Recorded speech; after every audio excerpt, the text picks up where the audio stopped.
Hallelujah, hallelujah, hallelujah. प्रभु यीशु मसीह, हम आपको धन्यवाद देते हैं। हमारे प्रेमी, अनुग्रहकारी, सच्चे, अच्छे, विश्वास योग्य यीशु, हम आपको धन्यवाद देते हैं। धन्यवाद देते हैं आज के दिन के लिए, धन्यवाद देते हैं आपके प्यार के लिए, धन्यवाद देते हैं आपकी समझ, आपकी बुद्धि के लिए, धन्यवाद देते हैं आपके अभिषेक के लिए, धन्यवाद देते हैं यीशु, धन्यवाद देते हैं सब कुछ के लिए। प्रभु, जो क्रूस पर आपने हमारे लिए सह लिया, हम आपको उसके लिए धन्यवाद देते हैं। जो हमें सहना था यीशु, वो आपने अपने ऊपर सह लिया, हम उसके लिए आपको महिमा देते हैं यीशु, धन्यवाद देते हैं प्रभु। धन्यवाद यीशु, हमें जय के उस समय लेके चलने के लिए, हमें अपने प्रेम की सुगंध बनाने के लिए यीशु, हम आपको धन्यवाद देते हैं, धन्यवाद देते हैं यीशु, धन्यवाद देते हैं प्रभु। जितने लोग यहाँ हैं, हमें ऑनलाइन सुन रहे हैं प्रभु, इन सब को प्रभु, इनके अपनों को भी आप ब्लेस करें, इन सब पर आप अपना अनुग्रहकारी हाथ बनाकर रखेंगे, इन सब को अपनी समझ, बुद्धि, ज्ञान और प्रकाश का आत्मा अपनी पहचान में देंगे प्रभु, ताकि जो बातें आप आज इनके हृदय तक पहुंचाना चाहते हैं, या आपके आत्मा के द्वारा उन बातों को ग्रहण करें और ये 100 गुना फल देकर आए। धन्यवाद यीशु, धन्यवाद देते हैं प्रभु। जो लोग कैमरा के उस तरफ हैं प्रभु, यीशु आप उन सब से भी बहुत प्यार करते हैं। इत्तफाकन आज ये ऑनलाइन नहीं है प्रभु, आप अपने हृदय से सीधे सीधे इनके हृदय तक अपनी बातों को आज पहुंचाना चाहते हैं, इनके जीवनों को ब्लेस करना चाहते हैं, चंगाई देना चाहते हैं, आजादी देना चाहते हैं, छुटकारा देना चाहते हैं आप प्रभु यीशु मसीह। ये सब आप अपने अनुभव से करना चाहते हैं। धन्यवाद यीशु, धन्यवाद देते हैं प्रभु, धन्यवाद यीशु, सब कुछ के लिए आपकी ओर ताकते हैं यीशु। आपको दिल से जो आप यहाँ करने जा रहे हैं, हम पहले ही धन्यवाद देते हैं। धन्यवाद यीशु, आमेन, आमेन, हालेलुया। धन्यवाद के साथ स्तुति गाऊंगा, यीशु मेरे खुदा। धन्यवाद के साथ स्तुति गाऊंगा, यीशु मेरे खुदा। उपकार तेरे हैं यीशु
योग्यता से बढ़ के लिया है अपनी दया से तूने मुझे, योग्यता से बढ़ के लिया है अपनी दया से तूने मुझे, मांगने से ज्यादा मिला मुझे, मांगने से ज्यादा मिला मुझे, आभारी हूँ यीशु मैं, मांगने से ज्यादा मिला मुझे, आभारी हूँ यीशु मैं, धन्यवाद के साथ स्तुति गाऊंगा हे यीशु मेरे खुदा, उपकार तेरे हैं बेशुमार, कोटि कोटि कोटि कोटि कोटि स्तुति धन्यवाद, कोटि कोटि स्तुति धन्यवाद, कोटि कोटि स्तुति धन्यवाद, कोटि कोटि स्तुति धन्यवाद। आमेन। हाँ यीशु, आपके इतने उपकार हैं हमारे जीवन में कि हम गिन भी नहीं सकते। अनगिनत उपकार हैं आपके हमारे जीवन में यीशु, इसीलिए हम आपको दिल से धन्यवाद देते हैं। आमेन, हालेलुया। गिन गिन के स्तुति करो बेशुमार तेरे दानों के लिए, अब तक तूने संभाला मुझे,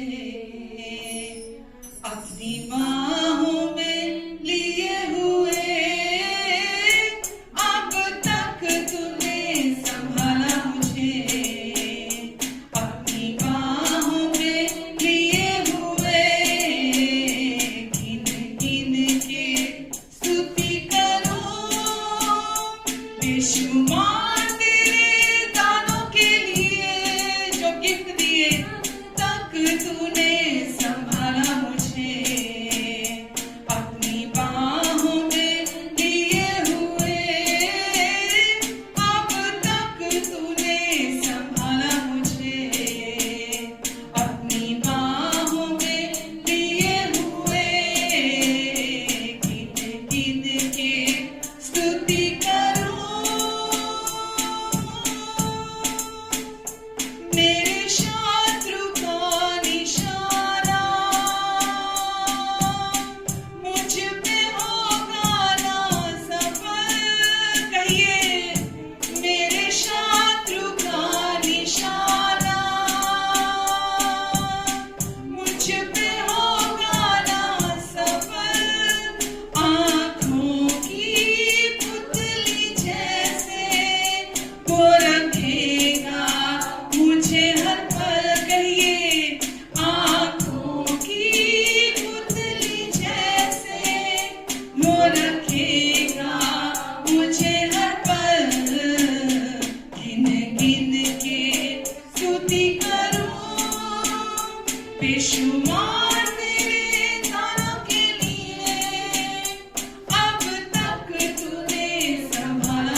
उपहारों के लिए जो तूने मुझे दिए प्रभु, गिन गिन के स्तुति करूं, क्योंकि यीशु आपके कारण जो हमें मिटाने आते हैं वो सारे शस्त्र बेअसर हो जाते हैं। यीशु आपके कारण आज हम रात को चैन से, आराम से, शांति से सोते हैं। यीशु आपके कारण आज कोई डर हमारा पीछा नहीं करता। यीशु आपके कारण आज हम दोष से बाहर निकल आए हैं। यीशु आपके कारण हमारे संपूर्ण पापों से हमें माफी मिल गई है। यीशु आपके कारण हमारा नया जीवन आप में स्थापित हो गया है। परमेश्वर आपने हमें यीशु के द्वारा अनंत जीवन में प्रवेश करा दिया है। हम योग्य ठहरा दिए गए हैं परमेश्वर की हर आशीष और हर वायदे के लिए। यीशु के कारण हम गिन गिन के स्तुति करते हैं, क्योंकि आज हम परमेश्वर के प्रेम के योग्य हैं। आज स्वीकार किए गए हैं हम। परमेश्वर ने हमें अपनी पहचान में अपने साथ एक करके जोड़ लिया है। यीशु, ये सब आपके कारण है। हम गिन गिन के स्तुति करते हैं यीशु कि आप कैसे हमें बचाते हुए, हमें संभालते हुए, एक बच्चे की तरह उठाए हुए आप हमें यहाँ तक लेकर आए हैं। हमें हमेशा संभाला है आपने, हमेशा बचाया है और आगे भी आप विश्वास योग्य हैं।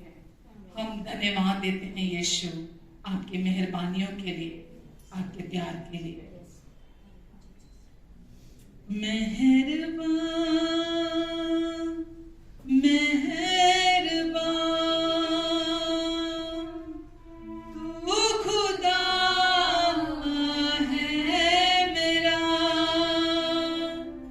मेहरबान मेहरबान तू खुदा है मेरा। बाप बेटा पाकरू, बाप बेटा पाकरू तू खुदा है मेरा। मेहरबान मेहरबान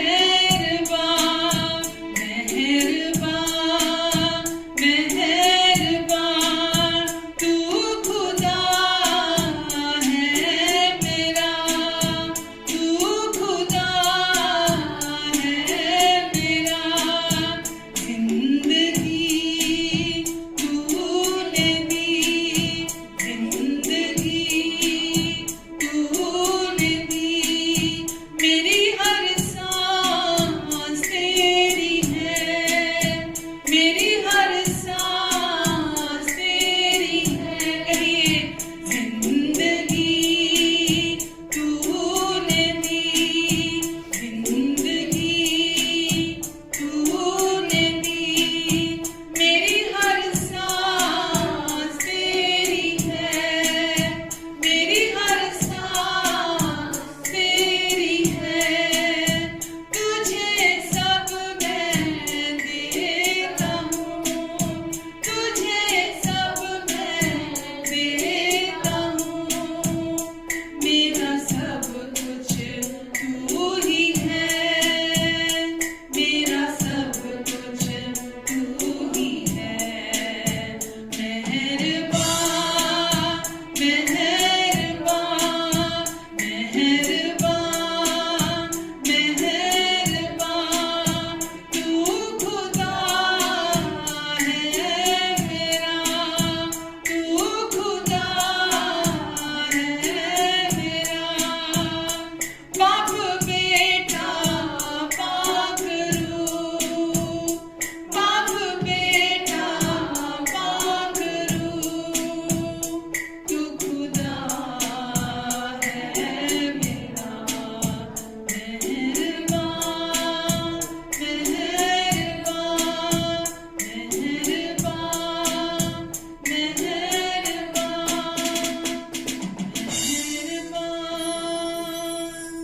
मेहरबान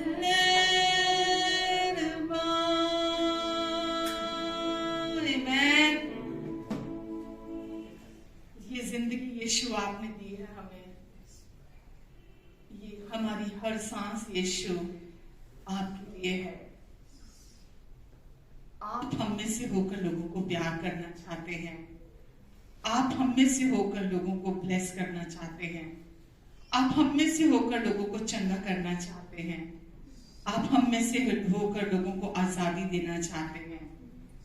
इसीलिए हमारी हर सांस आपकी है। आप हमारे द्वारा काम करना चाहते हैं। आपकी मेहरबानियां अनगिनत है हमारी जिंदगी में, और हम भी अपने आप को सरेंडर करते हैं। हम अपने आप को आपको देते हैं यीशु। हमारी नहीं, आपकी इच्छा हमारे जीवन में हर पल पूरी हो। आपकी इच्छा हमारे जीवन से हर पल पूरी हो। अब हम इस संसार से बिलोंग नहीं करते, अब हम परमेश्वर से बिलोंग करते हैं। पिता, हम आपको धन्यवाद देते हैं परमेश्वर, आज की वर्शिप के लिए। प्रभु, जो कार्य आपने वर्शिप के दौरान किया, हम उसके लिए आपको महिमा देते हैं। प्रभु, इस समय भी आपने लोगों को छुआ है, छुटकारा दिया है। जिस भी झूठ में जकड़े हुए थे, आपने आजादी दी है। प्रभु यीशु, आपका वचन सामर्थी है। प्रभु, जब हम स्तुति और आराधना करते हैं, दुष्ट के सारे बंधन टूट जाते हैं। और आज भी आपने उन बंधनों को तोड़ दिया है। हम आपको धन्यवाद देते हैं यीशु, धन्यवाद देते हैं प्रभु। जितने लोग यहाँ हैं, जितने लोग कैमरा के उस तरफ हैं, नामो नाम आप सबको ब्लेस करें प्रभु। आप इन सबसे बहुत प्यार करते हैं यीशु, और आप इनके जीवनों को रूपांतरित देखना चाहते हैं, पूरी तरह से नया देखना चाहते हैं। आप चाहते हैं प्रभु कि ये हमेशा आपकी दी हुई आजादी में चले। यीशु, आप इन्हें और इनके अपनों को अपने वचन की समझ दें, अपनी बुद्धि दें, अपना फेवर दें प्रभु। हम सबकी मदद करें, मेरी भी मदद करें आप यीशु। आगे के समय के लिए आपकी ओर ताकते यीशु। आप मुझ में से अपना मांग लेंगे यीशु, और बिना रुकावट आपका वचन हर हृदय में बोया जाएगा, और वो 100 गुना प्रतिफल लेकर आएगा। आमीन, आमीन,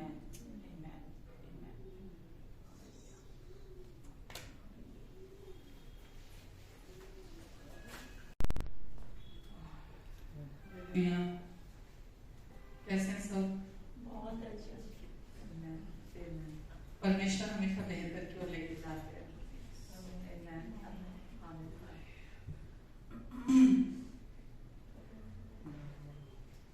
चले वचन में।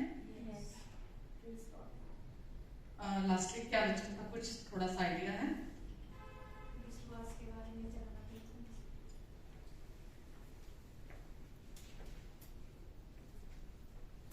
उसी की ही कॉन्टिन्यूटी में वचन है जो लास्ट वीक था, उसी के ही आगे उसी चीज को और समझेंगे थोड़ा सा वचन को।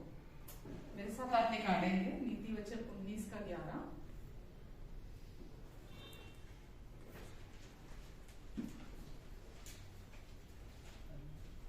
नीति वचन 19 का 11।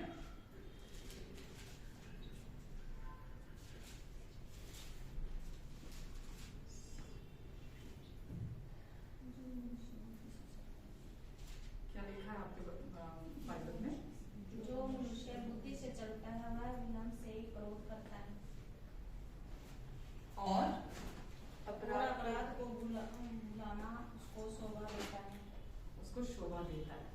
तो यहाँ आज जो मैं बात करूंगी, बुरा लगना या बुरा मानना, ये ऐसा इमोशन है जो बहुत खतरनाक है, बुरा मानने का। तो यहाँ वचन हमें क्या बता रहा है कि जो मनुष्य बुद्धि से चलता है, कौन सी बुद्धि? परमेश्वर की बुद्धि से चलता है।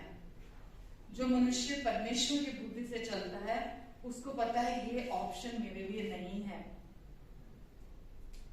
क्रोध करना, बुरा मानना, ये ऑप्शन मेरे लिए नहीं है आज। ठीक है, चाहे वो आपके अपने पारिवारिक रिश्ते हो, या आपके दिनचर्या हो प्रतिदिन की, या कोई भी परिस्थिति, कोई भी हालात, कोई भी सिचुएशन हो, तो लिखा है जो मनुष्य परमेश्वर की बुद्धि से चलता है, परमेश्वर का वचन ही परमेश्वर की बुद्धि है, ये हमें मालूम है। तो जो व्यक्ति परमेश्वर की बुद्धि से चलता है वह विलंब से क्रोध करता है, यानी कि उसको आसानी से क्रोध नहीं आता है, वो आसानी से दुष्ट का शिकार नहीं बनता है ना, क्योंकि शैतान हमेशा इस अवसर में रहता है, हमेशा मौका ढूंढता है एक कमजोर व्यक्ति का, ठीक है। वो नहीं चाहता कि हम परमेश्वर की बुद्धि के अनुसार चलें। और लिखा है उस व्यक्ति को दोष लगाना, दूसरे पर इल्जाम लगाना उसको अच्छा नहीं लगता, उसको उसे भूल जाना सुहाता है। उसको क्या शब्द लिखा है वहां पे? भूल जाना उसको शोभा देता है, उसको अच्छा लगता है। अगर किसी ने उसके साथ कुछ बुरा किया, किसी ने उसके साथ कुछ गलत किया है, तो उसको उससे भुला देना बुद्धिमान व्यक्ति को शोभा देता है, उसको वही अच्छा लगता है, उसको उसे याद नहीं रखना होता। आमेन। बहुत अच्छा वचन है ये। तो अच्छी समझ वाला जो व्यक्ति होता है वो अपने जीवन में उसको पता है क्रोध के कॉन्सिक्वेंसेस क्या होते हैं। अगर वो गुस्से में बना रहता है तो उसके नतीजे उसके जीवन में क्या आते हैं, तो वो हमेशा क्रोध करने में धीमा हो जाता है, वो जल्दी से गुस्सा नहीं करता, वो कंट्रोल रहता है और अपराध को, दूसरे के गुनाह को, दूसरे की गलती को वो नजरअंदाज करना चुनता है। क्या करना चुनता है? वो नजरअंदाज करना चुनता है, क्योंकि क्रोध मनुष्य को खुद को जलाता है। आमेन। तो क्रोधी बने रहना हमारे पास ऑप्शन नहीं है, क्योंकि क्रोध करने वाला व्यक्ति जो है वो चिढ़ा रहता है हमेशा। जब किसी को एक बार गुस्सा आना शुरू हो जाता है तो वो व्यक्ति चिढ़ा रहता है, और चिढ़ा रहना किसी के भी साथ ये आपके पास ऑप्शन नहीं है। आमेन।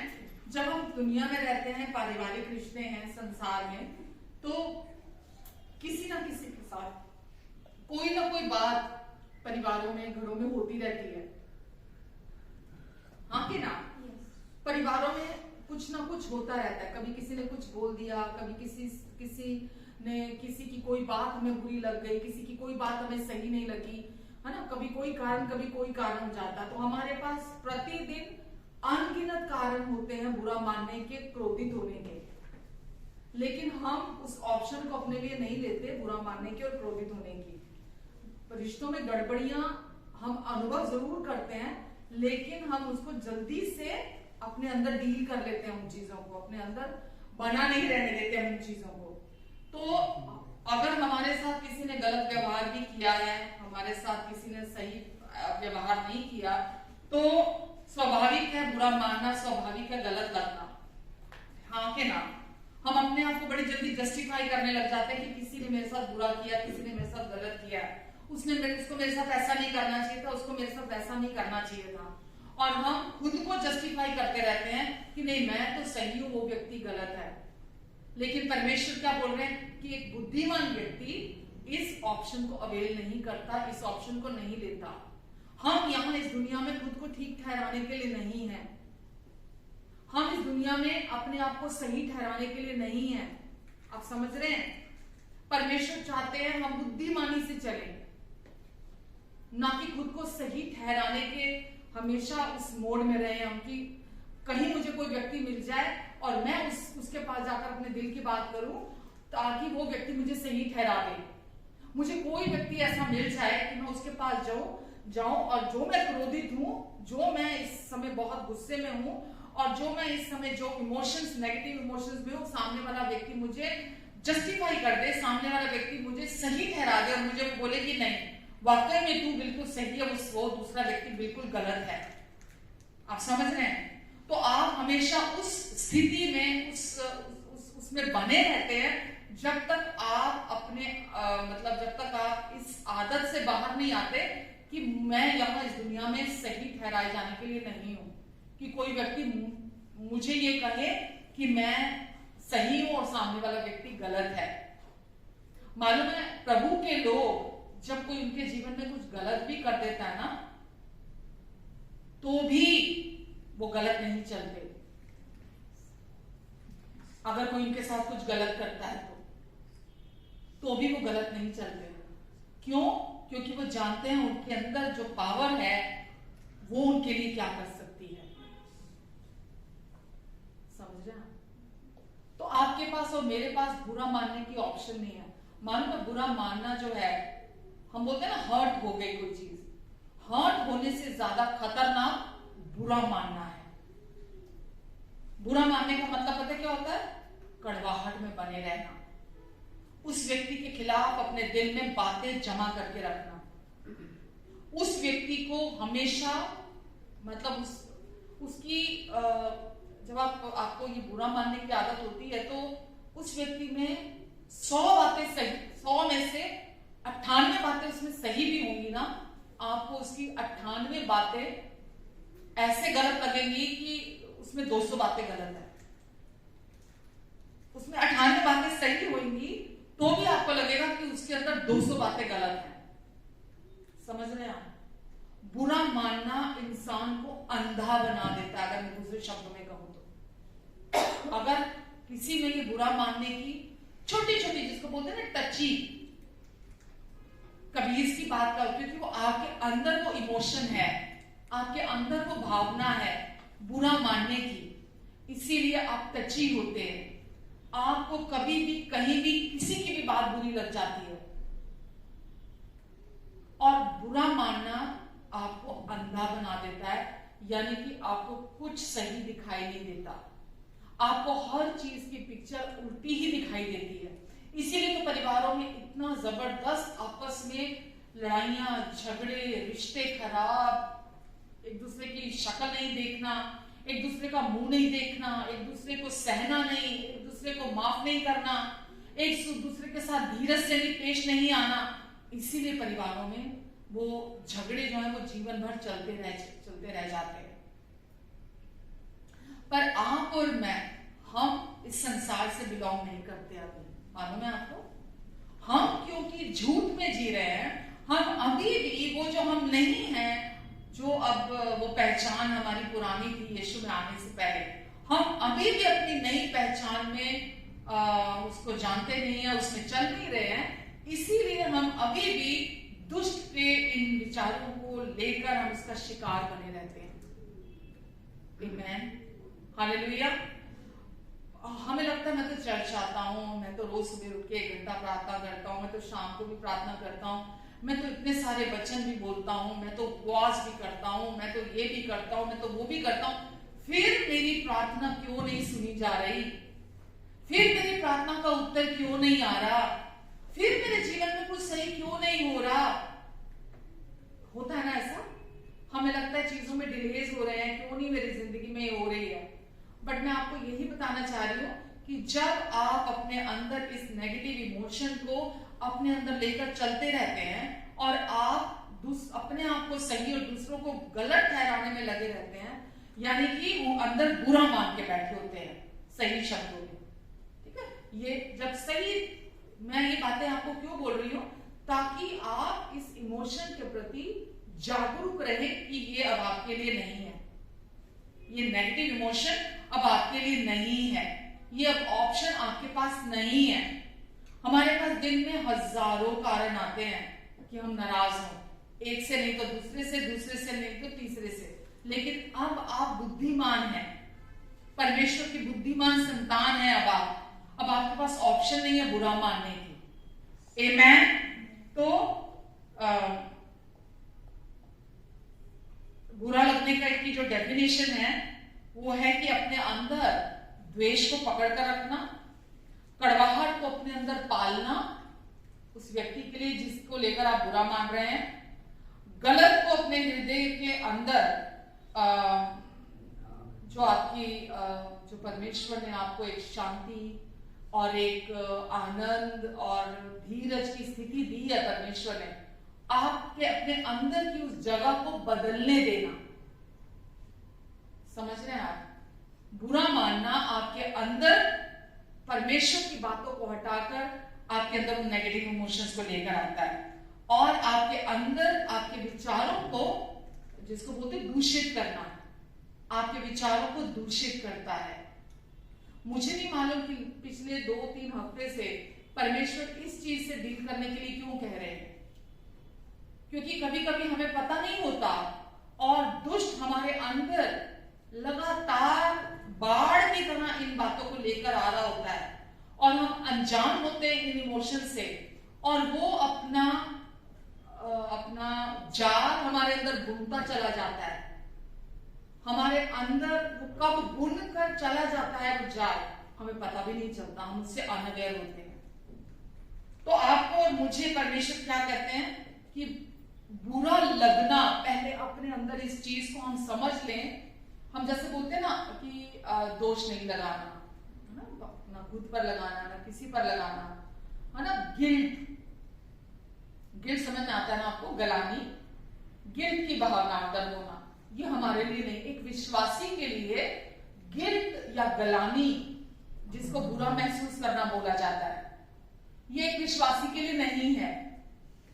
क्योंकि हमें दोष नहीं लगाना, परमेश्वर हम पर दोष नहीं लगाते, ये तो हमने बहुत सुना है।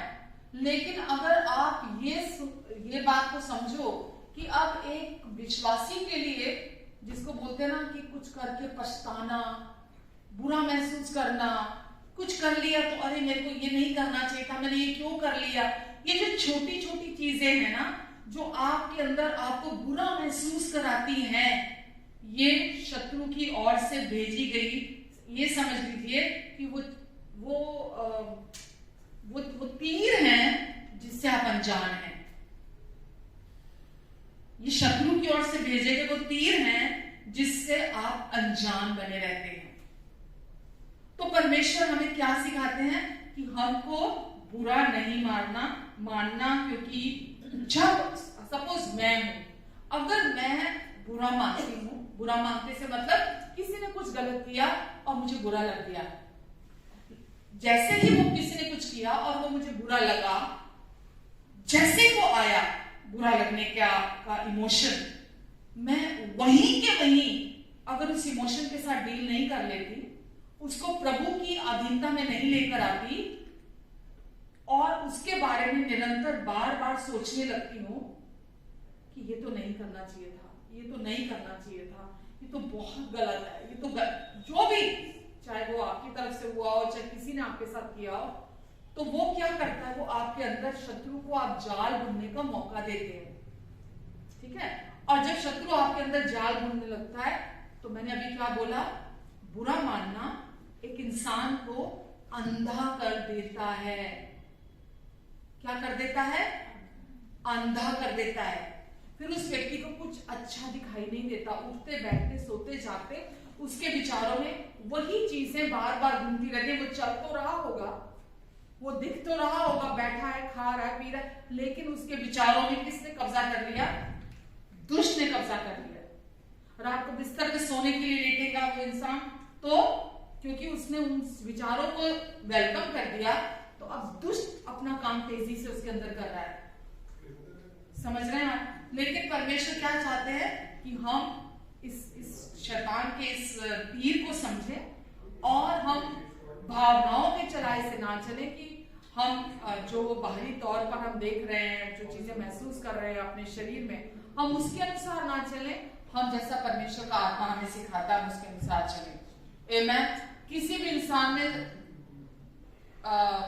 अगर एक चीज उसके अंदर अच्छी नहीं है, तो इसका मतलब ये नहीं कि वो इंसान बुरा है। उसके अंदर और भी बहुत सारे गुण हो सकते हैं ना। जैसे हम खुद, हमारे अंदर को अगर कोई बुराई है तो इसका मतलब ये नहीं हम बुरे इंसान हैं। बुराई नहीं मतलब कोई नेगेटिव इमोशन आया है तो इसका मतलब ये नहीं कि हमें बुरा इंसान बना देता है, तो हम बुरे इंसान नहीं है। कोई भी इंसान, हम सब, जैसे मैंने पहले बोला, हम सब सीख रहे हैं, हम सब बढ़ रहे हैं। पर परमेश्वर क्या चाहते हैं? हम बुद्धिमानी से चले, हम समझदार होकर चले। आमेन। हमेशा एक बुरी आवाज जो हमारे कानों में आती है, नेगेटिव आवाज, उसके पीछे स्पिरिट होती है, उसके पीछे एक आत्मा होती है। होती कि नहीं होती है? वो आत्मा आपके मन में काम करना चाहती है। जब वो आपके हम बहुत हल्का ले लेते हैं चीजों को। जब भी कोई नेगेटिव आवाज आती है, जो हम पर दोष लगाने आती है या किसी पर दोष लगाने आती है या परमेश्वर पर दोष लगाने के लिए आती है, तो उसके पीछे एक बुरी आत्मा होती है, बुरी स्पिरिट होती है जो आपके मन में काम करना चाहती है। तो अगर आप उस बुरी आवाज, उस नेगेटिव आवाज के साथ राजी नहीं होते, है ना, वो पहले आएगी, वो आवाज आती है आपको भटकाने के लिए, फिर वो उसके साथ तस्वीरें लेकर आती है, जो जैसे बोलते हैं ना, उन बातों की पिक्चर, उन बातों की पिक्चर, रील, उन बातों की रील लेकर आती है आपके मन के अंदर, कि पहले तो वो आवाजें, जैसे ये आप है जब आप राजी होना शुरू हो जाते हो उन आवाजों के साथ। मालूम है वचन कहता है, अब हम शैतान की युक्तियों से अनजान नहीं। युक्तियां मतलब उसकी जो टैक्टिक्स हैं, वो जैसे काम करता है, अगर आपको ये समझ में आ गया कि वो कैसे काम करता है, तो आपको कोई भ्रमित नहीं कर पाएगा, आपको कोई भटका नहीं पाएगा। तो शैतान का काम क्या है? पहले आपको नेगेटिव आवाज में चीजें बोलना, आपको जस्टिफाई करने आता है कि तू सही है, तू सही है, तुझमें कोई प्रॉब्लम नहीं है, तू सही है, तू जो सोच रहा है, तू जो कर रहा है, तू बिल्कुल सही है। प्रॉब्लम तो दूसरे में है, समस्या तो दूसरे व्यक्ति में है, तुझमें कोई समस्या नहीं है, तुझमें कोई प्रॉब्लम नहीं है। तो जब आप उन बातों को एंटरटेन करने लगते हैं, सुनने लगते हैं, वो उन बातों के साथ एक रील चलती है, एक पिक्चर आने लगता है, ताकि आप उस रील को देखते रहें। और वो उस रील में उस व्यक्ति को इतना बुरा दिखाना शुरू कर देता है, और आपको जस्टिफाई करने के लिए कि आप सही हो, वो व्यक्ति गलत है। समझ रहे हैं आप? तो दुष्ट का काम है कि ऐसी बुरी बातों को आपके मन में भरे, ताकि आपके अंदर वो क्रोध का इमोशन, वो बुरा मानने का इमोशन, वो माफ ना करने का इमोशन, वो नफरत करने का इमोशन, वो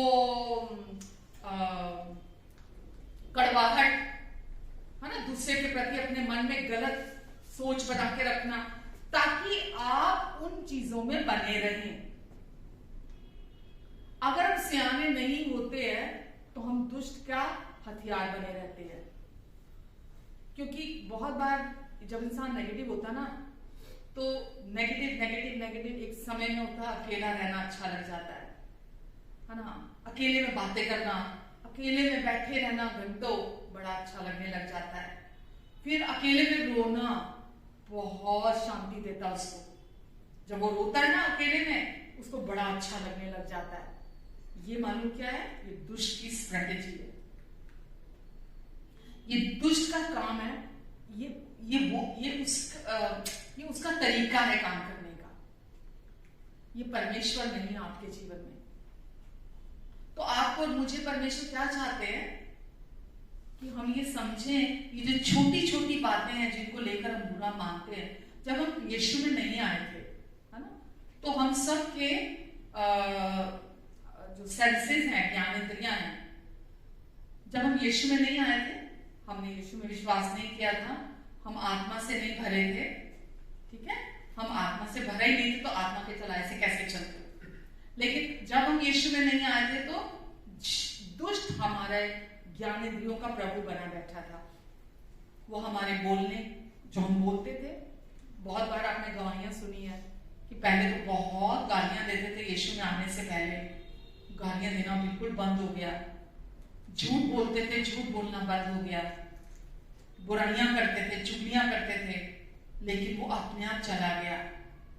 होता है ना ऐसे, जब कोई व्यक्ति वचन को अपने जीवन में स्थान देता है, परमेश्वर की बुद्धि से चलना शुरू करता है, तो ये चीजें उसके जीवन से चली जाती हैं। वो हमारी आंखों का प्रभु बनने बैठा था। गंदी तस्वीरें देखना, गंदी पिक्चर्स देखना, गंदी चीजें देखना, है ना, वो हमारी आंखों को इस्तेमाल कर रहा था, हमारे कानों को इस्तेमाल कर रहा था, हमारे जो स्मेल करने की जो क्षमता है उसको इस्तेमाल कर रहा था, सूंघने की क्षमता को, हमारे इमोशंस को, हमारे मन को वो पूरी तरह से अपने लिए यूज कर रहा था। हाँ के ना, हम उसी के चलाए से चलते थे। तो अब लेकिन अभी यीशु में आने के बाद क्या हुआ? अब वो हमारा प्रभु नहीं है, शैतान हमारा प्रभु नहीं है। अब हमने यीशु पर विश्वास किया, और जब हमने यीशु पर विश्वास किया अब हम नई सृष्टि बन गए हैं, और अब हमारे अंदर नया मन है, नया दिल है जो परमेश्वर ने हमें दिया है। अब हम पूरी रीति से एक नए जीवन से भर दिए गए हैं। परमेश्वर चाहते हैं हम इस नए जीवन की चाल चले, पर ये परमेश्वर ने सब काम पूरा कर दिया। शैतान क्या चाहता है? शैतान अभी भी हमारी सेंसेस का प्रभु बना रहना चाहता है। वो अभी भी हमारी आंखों को, हमारे मुंह को, हमारे कानों को, हमारे सूंघने की शक्ति को, हमारे मन को, वो अभी भी अपना स्थान बनाकर, अपनी टेरिटरी बनाकर इस्तेमाल करना चाहता है। वो कैसे इस्तेमाल करता है? जब कोई व्यक्ति उसकी बातों के साथ हाँ में हाँ मिलाता है, राजी हो जाता है, जो भी वो झूठ और धोखेबाजी की बातें व्यक्ति के मन में भरना शुरू करता है। कैसे भरना शुरू करता है? या तो किसी व्यक्ति के खिलाफ, या किसी सिचुएशन के खिलाफ, या उस व्यक्ति के अपनी गलतियों के खिलाफ, या परमेश्वर के खिलाफ। वो हर कोशिश करता रहता है। वो कभी एक तरह का तीर लेकर आता है, कभी दूसरी तरह का तीर लेकर आता है, कभी तीसरे तरह का तीर लेकर आता है। लेकिन अगर हम अपनी पहचान को नहीं जानते होंगे, अगर हम परमेश्वर के वचन को नहीं जानते होंगे, तो इजीली हम डिस्ट्रैक्ट हो सकते हैं। लेकिन अगर हम अपनी पहचान को पकड़े रहते हैं तो हम इजीली डिस्ट्रैक्ट नहीं हो पाते हैं। तो दुष्ट अभी भी, ये आप याद रखो, केवल आप नहीं, चाहे मैं हूं, चाहे कोई भी है, वो अभी भी हमारे मन को अपने लिए इस्तेमाल करना चाहता है। यानी कि हमारे मन में क्या होता है? मन में क्या क्या है हमारे? हाँ, फीलिंग्स है, इमोशंस और इच्छाएं कहाँ है? हमारे अंदर है। इच्छाएं हमारे अंदर है, चुनाव करने की शक्ति हमारे पास है, हमारे भीतर है, परमेश्वर ने हमें दे दी है। पर वो अभी भी क्या चाहता है? मुझसे अनजान बने रहें, और हम अभी भी वैसे ही जैसे वो पुराने समय में हमारे मन को इस्तेमाल कर रहा था अपने लिए, वो आज भी हमारे मन को अपने लिए इस्तेमाल करना चाहता है। आमेन। तो हर बुरी आवाज के पीछे एक बुरी आत्मा होती है, और हर उस आवाज के पीछे जो आपको आपकी नई पहचान की याद दिलाती है, आपको हमेशा जो बताती है कि आप में क्या सही है, उसके पीछे परमेश्वर की आत्मा होती है। आप किस आत्मा को अपने जीवन में अलाउ करते हैं, आप वही जीवन जीते रहते हैं। अगर आप दुष्ट की बातों को, उसकी नेगेटिव बातों को, बुरा लगने वाली बातों को अगर आप अपने मन में जगह देते हैं, तो आप वही इमोशन में आप चलते रहते हैं। आमेन। समझ रहे हैं आप? तो परमेश्वर क्या चाहते हैं? हमसे क्या चाहते हैं? कि हम उनके आत्मा के को सुने। और तो जो आवाज परमेश्वर की ओर से आती है, वो आपको हमेशा एनकरेज करने के लिए आती है कि अब आप वो पुराने इंसान नहीं है, अब आप नई सृष्टि हैं। पुरानी सारी बातें आपके जीवन से बीत गई हैं। परमेश्वर कहते देखो सब कुछ नया हो गया है। वो आवाज आती है जब आपको कहने के लिए आती है कि तुझमें कुछ भी गड़बड़ी नहीं है, तुझमें कोई दोष नहीं है, तुझमें कोई गलती नहीं है, तुझमें कोई खराबी नहीं है। आमेन। वो दोष लगाने वाली आवाज क्यों आती है मालूम? दोष लगाने वाली आवाज इसीलिए आती है, पहले तो वो आपको दोष लगाती है। जब वो आप उस दोष को ले लेते हैं, कंडेमनेशन को ले लेते हैं, तो आप दूसरों पर भी दोष लगाने लगते हैं, उनको कंडेम करने लगते हैं। यही उसकी स्ट्रेटेजी है। जब कोई व्यक्ति दूसरे पर दोष तब नहीं लगाता जब वो खुद पर दोष नहीं लगा रहा होता, खुद को कंडेम नहीं कर रहा होता। ये बिल्कुल सच्चाई है। अगर कोई व्यक्ति किसी की बुराई कर रहा है और कोई व्यक्ति किसी पर दोष लगाता जा रहा है, उसकी सोच नहीं बदल रही, तो उसका क्या मतलब है? कि वो व्यक्ति पहले अपने आप पे दोष लगा रहा है, क्योंकि वो खुद को दोषी मान रहा है। जो आप अपने लिए अपने दिल में विश्वास करते हैं वही आपके दिल में से बहता है।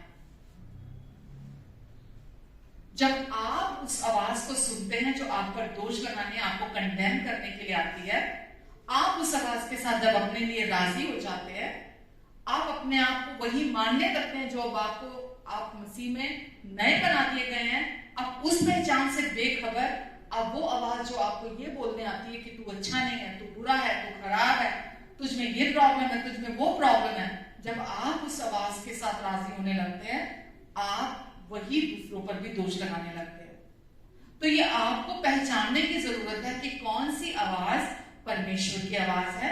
मुश्किल है क्या पहचानना कौन सी आवाज परमेश्वर की आवाज है और कौन सी आवाज दुष्ट की आवाज है? मुश्किल है क्या? बहुत बार लोग बोलते हैं, अरे भाई पता नहीं कैसे लोग परमेश्वर को सुन लेते हैं, मैंने तो कभी नहीं सुना परमेश्वर को। कैसे सब बोल देते हैं कि अरे परमेश्वर ने मुझसे बात की, परमेश्वर ने मुझसे बात की। अब आप मुझे बताइए कैसे कैसे पता चलता है कि परमेश्वर ने आपसे बात की?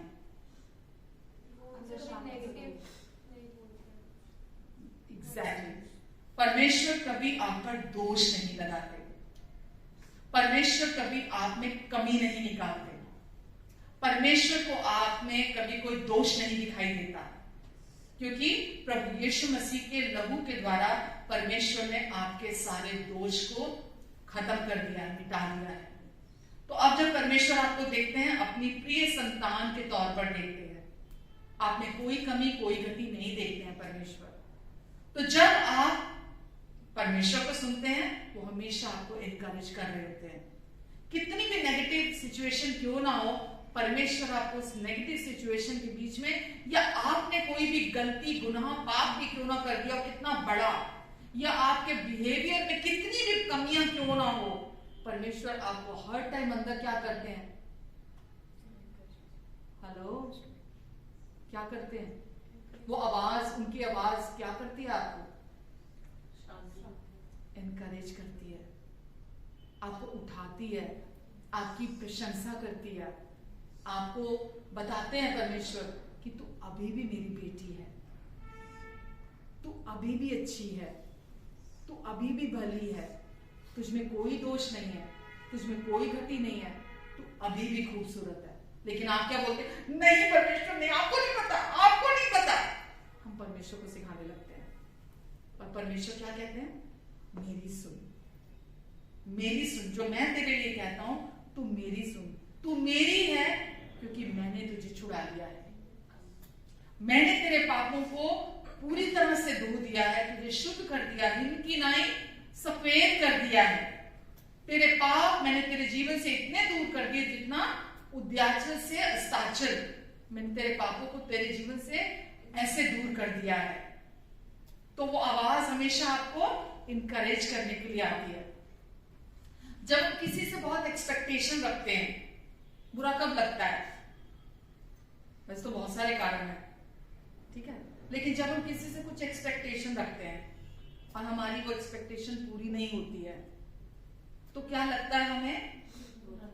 आम बात है, आम बात है, ये तो क्या हो गया, लगेगा ही, वो तो बुरा, क्या बात कर रहे हो आप? बुरा तो लगेगा ही ना, हमने ये एक्सपेक्ट किया था, सामने वाले ने ये नहीं किया, तो बुरा तो लगेगा ना।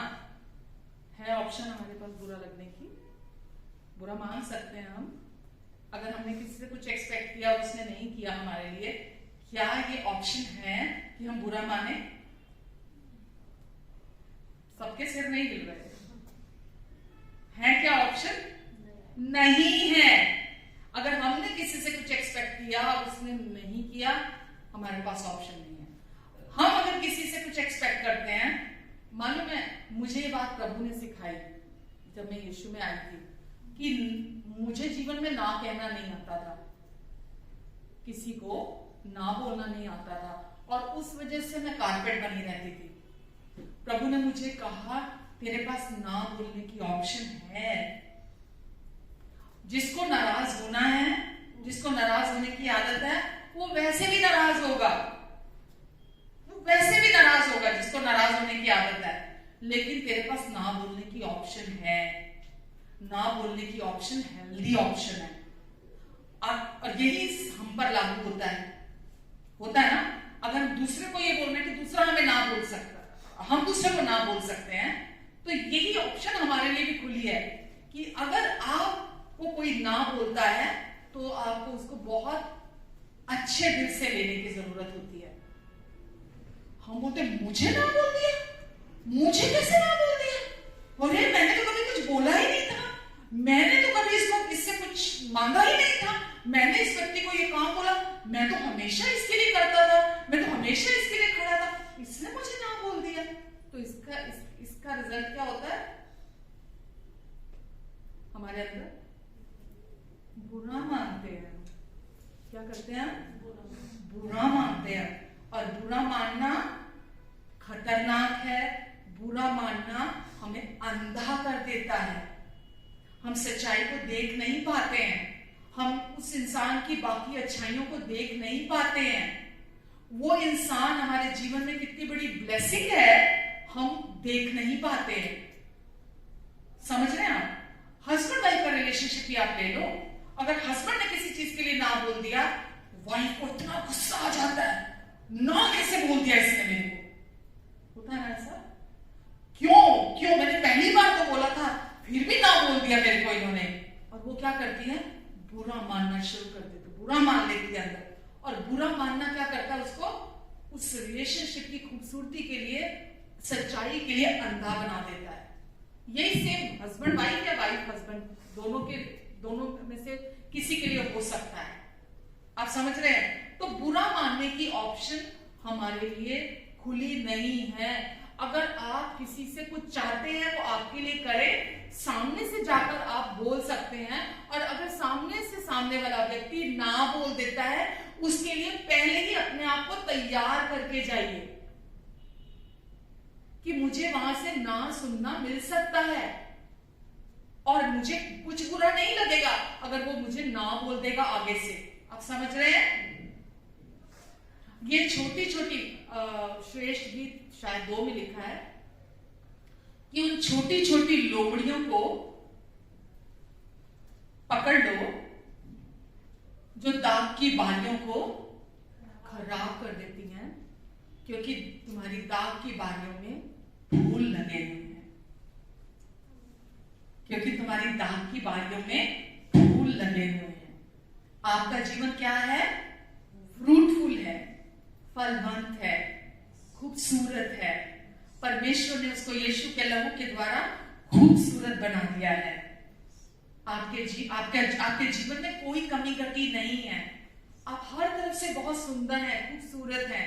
परमेश्वर आपसे कहते हैं कि तू मेरी प्रिया है, तू हर तरफ से खूबसूरत है, तुझमें कोई दोष कोई घटी नहीं है। लेकिन दुष्ट से बर्दाश्त नहीं होता।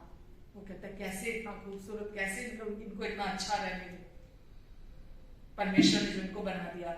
हाँ, एक जगह अभी भी है जहां मैं कूड़ा मचा सकता हूं, एक जगह अभी भी है जहां मैं अपनी गंदगी भर सकता हूं। और वो कौन सी है? हमारे मन में वो अपनी गंदगी को भरने की कोशिश करता है। लेकिन अगर हमको ये पता हो कि अब वो पुराना मन जो था मसीह में आने से पहले, वो मन अब चला गया है, अब मेरे अंदर नया मन आ गया है। वो उस नए मन में अभी क्या क्या था? मैंने बोला था मन में क्या क्या होता है? फीलिंग्स, इमोशंस, इच्छाएं, चुनाव करने की शक्ति, ये सब जो यीशु के पास पावर थी वो अभी हमारे मन में आ गई है। अब हमारे अंदर किसकी डिजायर्स, किसकी इच्छा है? यीशु की। जैसा यीशु सोचते थे अब वही सोचे अब हमारे मन के अंदर है। यीशु कभी किसी के लिए बुरा सोच सकते हैं, यीशु कभी किसी के लिए गलत सोच सकते हैं, यीशु कभी किसी के लिए कड़वाहट रख सकते हैं, यीशु कभी किसी को नफरत कर सकते हैं।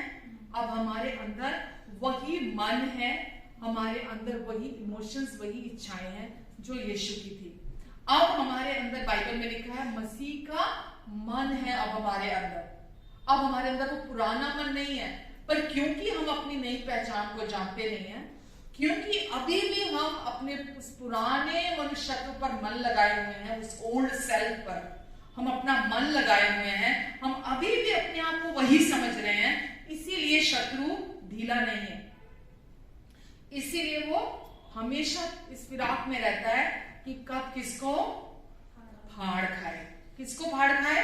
जो कमजोर है, जो अपनी पहचान को, आइडेंटिटी को नहीं जानता, जो नहीं जानता अब वो क्या बना दिया गया है, जो नहीं जानता कि मसीह ने उसके लिए क्या क्या कर दिया है, उस व्यक्ति को वो बहुत इजीली डिस्ट्रैक्ट कर पाता है, उसको अपने झूठ से, अपने डिसेप्शन से उसको भर पाता है।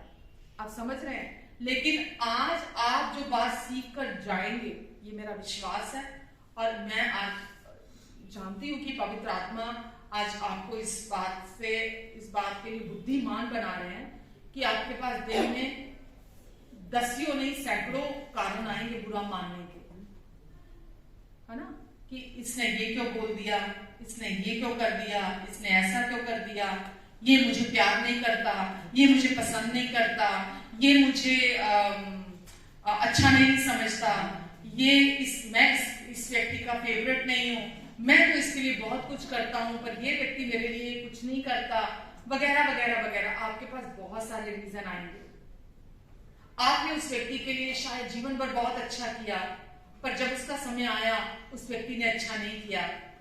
अगर हम नेचुरल में देखें तो बड़ा ही मतलब वैलिड रीजन लगता है हमको बुरा मानने का। लगता है ना कि हम उस व्यक्ति के लिए तो बहुत कुछ कर रहे हैं, लेकिन उसने जब टाइम आया हमारे लिए कुछ नहीं किया, तो हम अपने आप को जस्टिफाई करने लग जाते हैं कि नहीं बिल्कुल सही है। हम दूसरों के पास जाएंगे कि देखो जी मैंने तो इसके लिए ये किया था, इसने नहीं किया, अब आप बताओ कौन सही है कौन गलत है ना? दूसरा व्यक्ति क्या करेगा? क्योंकि आप उसके सामने बैठे हैं तो वो क्या बोलेगा?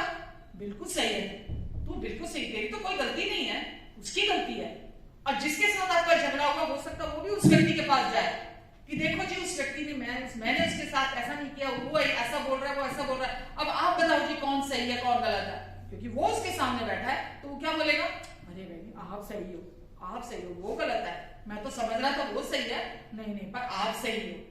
तो हम इस सही और गलत की दौड़ में नहीं है, हम शामिल नहीं है इस सही और गलत की दौड़ में। सुन रहे हैं आप? इसमें से आपको बाहर निकलना है। इस सही और गलत की दौड़ में आपको अपनी पहचान में चलने की जरूरत है। आमेन, आमेन। आप क्या देखते हैं, क्या सुनते हैं, क्या खाते हैं, क्या महसूस करते हैं, क्या सुनते हैं, अब आपका जीवन शैतान कंट्रोल नहीं कर सकता। अब आपको क्या देखना है ये आप फैसला करेंगे, आपको क्या सुनना है ये आप फैसला करेंगे, आपको क्या देखना है आप फैसला करेंगे, आपको क्या बोलना है ये आप फैसला करेंगे। आप सुन रहे हैं? दुष्ट आपके जीवन को, आपके सेंसेस को यूज नहीं करेगा अपने लिए, अपनी ग्लोरी के लिए। अब आप पर है, आप उसको अपना कंट्रोल, रिमोट कंट्रोल देते हैं कि रिमोट कंट्रोल नहीं देते हैं। ये सिर्फ रिमोट कंट्रोल देने की बात है। आप उसको अपना रिमोट दे देंगे तो बहुत बढ़िया तरीके से चलाएगा आपको। हालेलुया। दुष्ट कभी नहीं चाहेगा कि आप परमेश्वर के वचन की सच्चाई की रोशनी में चलें, कभी नहीं चाहेगा। वो चाहेगा हमेशा जैसा वो चाहता है आप उसके चलाने से चलें। आमेन। अब आप नेचुरल सेंसेस के हिसाब से नहीं, अब आप सच्चाई जैसा परमेश्वर के वचन की सच्चाई कहती है, अब आप उसके मुताबिक चलते हैं। आमेन। कुछ नेगेटिव इमोशंस हैं कि फलां व्यक्ति ने मेरी बात नहीं सुनी, फलां व्यक्ति ने मुझे गलत ठहरा दिया, फलां व्यक्ति ने मेरी बात नहीं मानी, या वो व्यक्ति मुझे वैल्यू नहीं करता, हमारा कोई अपना है वो मुझे नहीं पूछता। राइट? ये शैतान का वो बोलते हैं जैसे मछली को चारा डाला जाता है, ऐसे ही दुष्ट आपके सामने ये चारा लेकर आता है इन विचारों का। मुझे इसने ना बोल दिया, क्योंकि हमें ना सुनने की आदत नहीं है। मुझे वो पसंद नहीं करता, मुझे वो प्यार नहीं करता, मेरी हालत इसलिए ऐसी है क्योंकि कोई इंसान मेरे लिए नहीं खड़ा है। या फिर वो इंसान परमेश्वर को दोषी मानता रहता है, उनसे नाराज रहता है कि मैं इस चीज के लिए इतने सालों से प्रार्थना कर रहा था लेकिन परमेश्वर ने मेरी प्रार्थना नहीं सुनी, परमेश्वर ने मेरी प्रार्थना का उत्तर नहीं दिया। ये मेरी, या फिर खुद से नाराज रहता है कि मेरी ये हालत मेरी वजह से है, मैं इसका जिम्मेवार हूं।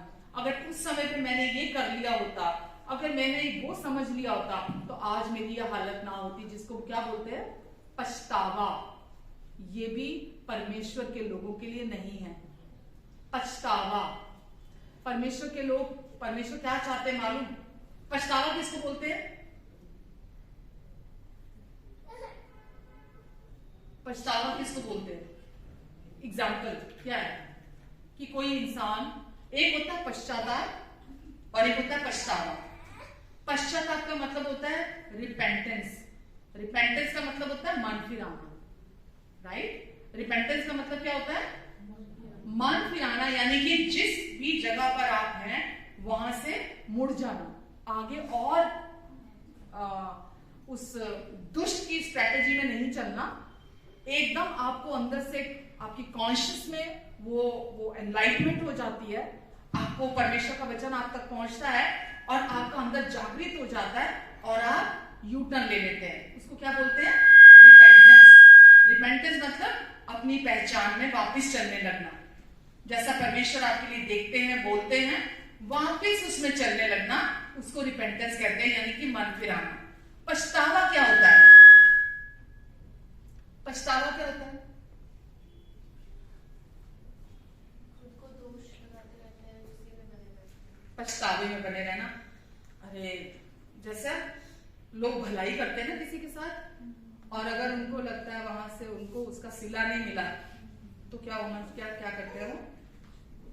मैंने बहुत गलती करी यार, मुझे नहीं करना चाहिए, मैंने बहुत किया उसके साथ, मैंने बहुत प्यार किया, मैंने हर तरह से उसको संभाला, मैंने हर तरह से उसकी मदद करी, पर मैंने बहुत गलत किया, मेरे को किसी से क्या मिला? ये इसको क्या बोलते हैं? पछतावा। या खुद कोई ऐसी चीज कर दी, कोई ऐसा बिहेवियर, कोई इश्यूज है ना, बंदा फालतू डांट दिया, फालतू गुस्सा कर दिया, किसी को अपशब्द बोल दिए, और बोलने के बाद बोल दो पछतावा। ये पछतावा शब्द भी एक विश्वासी के लिए नहीं है। जब भी कुछ भी आपने किसी के लिए किया, वचन में लिखा है, जो कुछ भी करते हो ये जानते हो करो कि तुम प्रभु के लिए कर रहे हो। जब आप प्रभु के लिए करते हो, आप कभी भी पछताते नहीं हो, क्योंकि जब आप प्रभु के लिए करते हो ना, आप किसी से, उस व्यक्ति से रिटर्न नहीं चाहते कुछ, कि वो व्यक्ति आपके लिए रिटर्न में कुछ करेगा, फेवर देगा आपको, आपके लिए कुछ करेगा। आप समझ रहे हैं मेरी बात को? अगर आपको नहीं, अगर आपको मतलब उस व्यक्ति से कुछ रिटर्न में आपके अंदर वो है कि आपको कुछ चाहिए, मत करिए। आप अगर कुछ रिटर्न चाहते हैं ना, आप पहले नोट पे मना कर दीजिए, वो ज्यादा अच्छा है। मदद करने से मना कर दीजिए, क्योंकि वो मदद भी बेकार है अगर आप उनसे कुछ एक्सपेक्ट कर रहे हैं वापसी में। तो उससे अच्छा यही है कि फर्स्ट नोट पे आप उनको मना कर दीजिए कि मैं ये नहीं कर पाऊंगा, ये मुझसे नहीं होगा। सुन रहे हैं आप मैं क्या बोल रही हूं आपको? क्योंकि करने के बाद अगर आपने पछताना है, उस करने का कोई फायदा नहीं है। परमेश्वर आपसे क्या चाहते हैं? आप जो कुछ भी करते हैं बिना किसी वापसी की उम्मीद के आप करना चाहते हैं तो करें, और अगर आप बिना उम्मीद के नहीं कर सकते तो मत करें। आप मत करें। अगर आपसे कोई गलती हो जाती है, जो वो अपशब्द आपने बोल दिए, आपने अपने हस्बैंड को कुछ बोल दिया, वाइफ को कुछ बोल दिया, पेरेंट्स को कुछ बोल दिया जो आपको नहीं बोलना चाहिए था, तो आपको क्या करना उस समय? आप बोलोगे पछतावा तो होता ही है, पछतावा तो होता ही है ना, मैंने ये क्यों बोल दिया, अरे मेरे को ये करना चाहिए था, मुझे वो कर लेना चाहिए था। बहुत बार होता है ना, अरे मैं तो ये भी कर सकता था, अरे उस मोमेंट पे इतना नुकसान हो गया, मैंने ये क्यों नहीं किया, मुझे ये करना चाहिए था। इसको क्या बोलते हैं? पछतावा। आपको उस समय क्या करना है पछतावे की जगह पर? कि हाँ मुझे ये करना चाहिए था, मैं नहीं कर पाया, लेकिन यीशु मेरा ये एक्शन या जो भी उस समय जो भी मैंने किया वो आपके लहू के नीचे है, वो आपने पहले ही संभाल लिया है। मैं उसके बारे में और नहीं सोचूंगा, मैं और नहीं सोचूंगी उसके बारे में। मुझे करना चाहिए था, मैंने नहीं किया, लेकिन वो आपके हाथों में देता हूं आपके हाथों में देती हूँ, आपके लहू के नीचे है, अब मैं उसके बारे में और नहीं सोचूंगी, और नहीं सोचूंगा। आप समझ रहे हैं? तो आप उससे फ्री हो जाएंगे। ये सारी बातें क्यों बोल रही हूं मैं आपको मालूम? परमेश्वर का वचन हमें बोलता है मसीह ने आजाद रहने के लिए हमें आजाद किया है। गलेशियन 5:1 में लिखा है यीशु ने आजादी में बने रहने के लिए हमें आजाद किया है, इसीलिए आजाद रहो, मसीह में आजाद बने रहो। सच्ची आजादी, सच्ची आजादी कहां की आजादी है? जोर से बोलो। मन की। क्या सीख रहे हो आज आप? मन की आजादी। सच्ची आजादी वो है जो भीतर की आजादी है। जब आप अकेले में बैठे होते हो, जब कोई आपको नहीं देख रहा होता, उस समय आपके विचार क्या हैं? चोट के, बुरा मानने के, दोष के, तनाव के, डर के, है ना? अगर ये विचार हैं तो किसके विचार हैं? दुष्ट के विचार हैं। और मालूम जब ये विचार आते हैं ना, आपके अंदर परमेश्वर ने अपना पवित्र आत्मा की सामर्थ का वो पावरफुल लाइफ आपके अंदर डाल के रखी है परमेश्वर ने। जब ये विचारों को आप ले लेते हैं तो आप उस जीवन को जो आपके अंदर है, आप उस जीवन को ब्लॉक कर देते हैं। ब्लॉक करना समझ में आता है? फेसबुक में कभी किसी को ब्लॉक किया आपने? क्या होता है ब्लॉक करने से?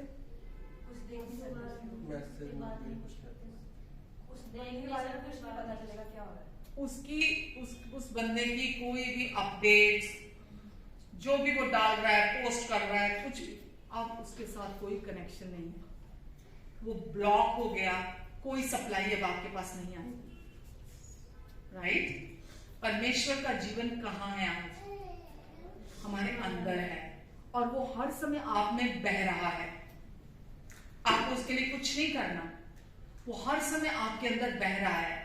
लेकिन जब भी आप इन चीजों को बुरा मानना, पछतावे में बने रहना, है ना, तनाव, डर, चिंता, निराशा, है ना, इन विचारों में, नेगेटिव इमोशंस में जब आप बने रहते हैं, तो वो लाइफ जो प्रोडक्टिव लाइफ है, जो आपको आपके जीवन को भर देना चाहती है, आप उसको ब्लॉक कर देते हैं।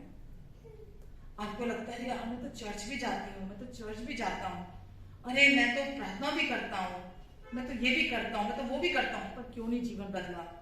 बाइबल में एक स्टोरी है, एक व्यक्ति था, वो 38 ईयर्स तक, 38 सालों तक वो बीमार था, और वो एक ऐसी जगह में, एक कुंड के किनारे बैठा था, और 38 साल से वो कुंड के किनारे बैठा हुआ था, क्योंकि बिकॉज वो कुंड ऐसा था, उसमें बोलते थे कि उसमें साल में एक बार, है ना, उसमें पानी हिलता है, और पानी हिलने से जो भी उसमें सबसे पहले कूद जाता है वो व्यक्ति हील हो जाता है। तो यीशु वहां से एक दिन गुजरे, और यीशु जब वहां से गुजरे तो वो व्यक्ति को यीशु ने पूछा, क्योंकि यीशु एक बहुत अच्छे, बहुत दयालु हमारे हीलर हैं, है ना, चंगाई देने वाले हैं।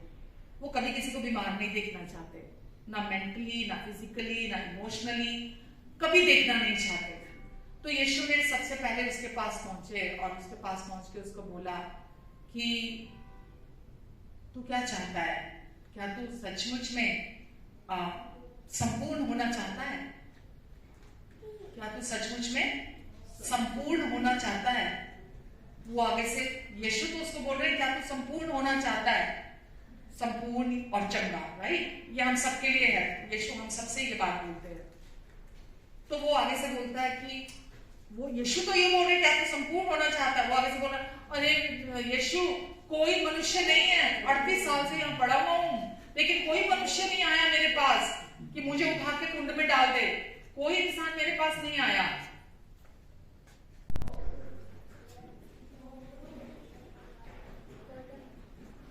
तो यीशु ने कहा कि क्या तू संपूर्ण होना चाहता है? और उस व्यक्ति ने कहा क्या करूं यीशु, मेरे पास तो कोई इंसान नहीं है, कोई मनुष्य नहीं है जो मुझे उठा के उस कुंड में डाल दे, जो मुझे चंगा कर दे, तो मैं क्या करूं? यीशु ने उसको आगे से कहा कि मैं चाहता हूं तो चंगा हो जा, अपनी खाट उठा और चल। आपको क्या लगता है कि वो इंसान 38 साल तक वहां क्यों पड़ा रहा? एक विक्टिम मेंटालिटी सुना आपने? विक्टिम मेंटालिटी सुना आपने? एक पीड़ित मानसिकता। वो व्यक्ति बीमार क्यों था 38 साल से? उस विक्टिम मेंटालिटी की वजह से, बेचारगी, है ना, वो उसके वजह से बीमार था। और वो प्रार्थना भी कर रहा होगा, और हम सभी करते हैं ना प्रार्थना, वो प्रार्थना भी कर रहा होगा, परमेश्वर से मांग भी रहा होगा। लेकिन आपको पता है कि जब कोई एक व्यक्ति विक्टिम मेंटालिटी और पीड़ित मानसिकता वाला होता है, उसका फोकस, वो प्रार्थना तो कर रहा होता है, उसका जो फोकस है वो कहाँ होता है? उस परिस्थिति के ऊपर, उस हालात के ऊपर, उसका फोकस वहां रहता है। प्रार्थना तो वो कर रहा है, उसका फोकस उत्तर पर नहीं है। मरकुस 11 में लिखा है कि जब कभी भी तुम प्रार्थना करते हो तो प्रतीति कर लो, ये मान लो कि वो तुम्हें मिल गया तो वो तुम्हें मिल जाएगा। तो कहां मानना होता है, कहां प्रतीति करनी होती है? हृदय में। कहां मानना होता है? दिल में। आपको ये विश्वास करना होता है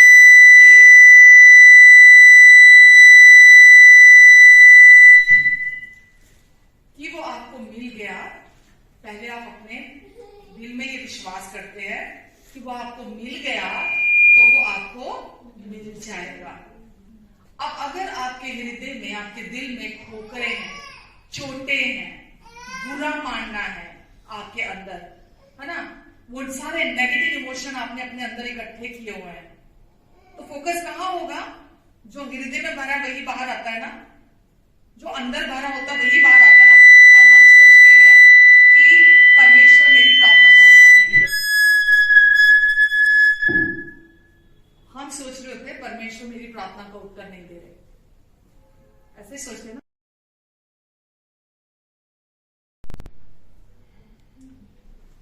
इतने लंबे समय तक हम सोचते मेरी प्रार्थना का आंसर क्यों नहीं किया जा रहा, मेरी प्रार्थना का उत्तर क्यों नहीं आ रहा, मैं तो कब से प्रार्थना करता हूं।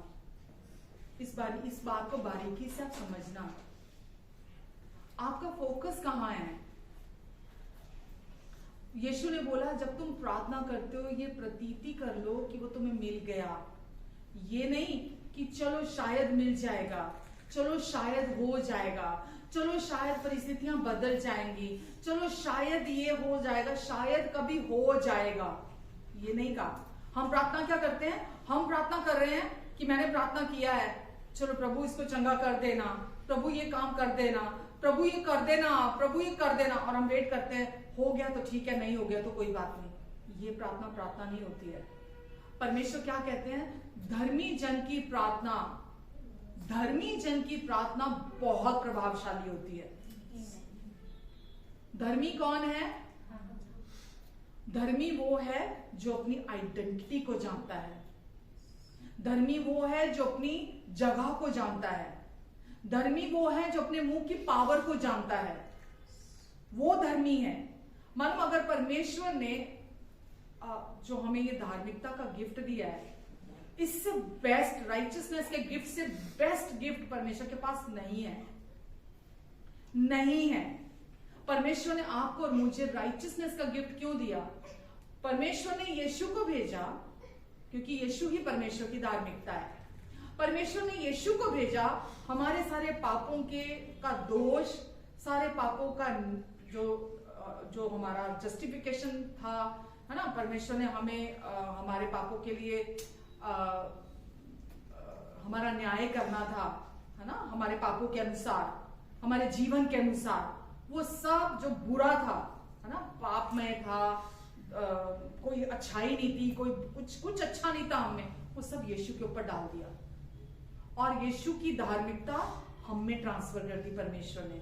ये डिवाइन एक्सचेंज परमेश्वर ने किया। क्यों किया मालूम? क्यों किया? क्योंकि केवल धर्मी के विरुद्ध शैतान का कोई हथियार सफल नहीं होता। केवल जितनी मर्जी लोग प्रार्थनाएं करते हैं, अगर उनका मन उनको कंडेम कर रहा है, अगर उनके दिल में कंडमनेशन है, अगर उनके दिल के अंदर नेगेटिव इमोशंस है, तो क्या वचन क्या कह रहा है हमें? केवल किसके विरुद्ध धर्मी का शैतान का हथियार सफल नहीं होगा? केवल धर्मी के विरुद्ध। वो व्यक्ति जो अपनी नई पहचान को जानता है, वो व्यक्ति जिसके पास रेवलेशन है राइचियसनेस का, रोमन 5:17 में लिखा है कि जैसा एक मनुष्य के अपराध के कारण पाप ने मृत्यु फैलाते हुए राज किया, वैसा ही एक मनुष्य अर्थात हमारे प्रभु यीशु मसीह के द्वारा धार्मिकता, राइचियसनेस और अनुग्रह की बहुतायत जो रिसीव करते हैं वो राज करते हैं। आमेन। आप और मैं किस लिए चुने गए हैं? राज करने के लिए चुने गए हैं। परमेश्वर की प्लानिंग हम सब के जीवन के लिए क्या है? कि हम सब राजा की तरह राज करें। लेकिन दुष्ट आपके और मेरे जीवन से क्या चाहता है? कि हम ये छोटी छोटी लोमड़ियों को ना पकड़ें जो वो हमारे जीवन में लेकर आ रहा है, राइट? ताकि वो हमारे जीवन को, हमारे जो परमेश्वर चाहते हैं ब्लेसिंग्स में चलें।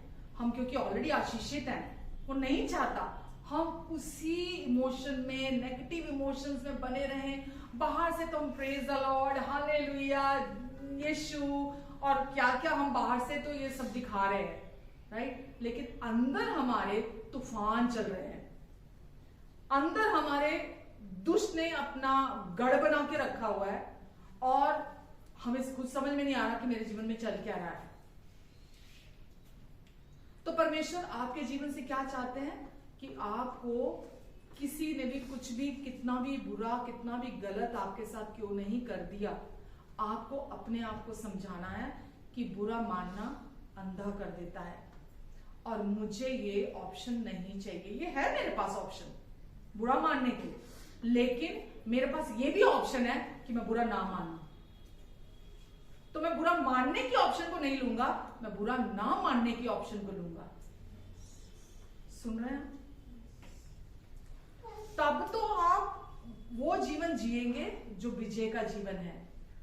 नहीं तो थका हुआ, निराशा का, हारा हुआ जीवन, दोष लगाने वाला जीवन, एक मीडियोकर भी नहीं, एक बिल्कुल नीचे की जिंदगी दुष्ट चाहता आप जिए, आप उस जीवन में फंस के रह जाएंगे जो कि एक विश्वासी के लिए नहीं है। तो परमेश्वर क्या चाहते हैं? बुद्धिमान व्यक्ति विलंब से क्रोध करता है, बुद्धिमान व्यक्ति देर से क्रोध करता है और अपराध को भूल जाना उसको शोभा देता है, उसको सुहाता है, उसको अच्छा लगता है।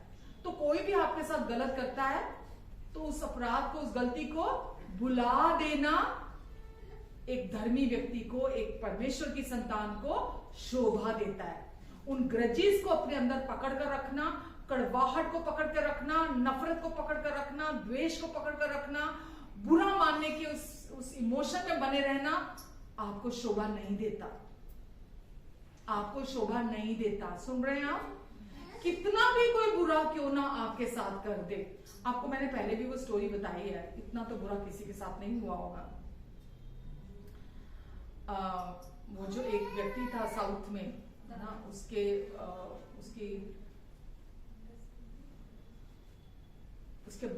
बच्चों को, फादर को जीप में जला दिया था, राइट?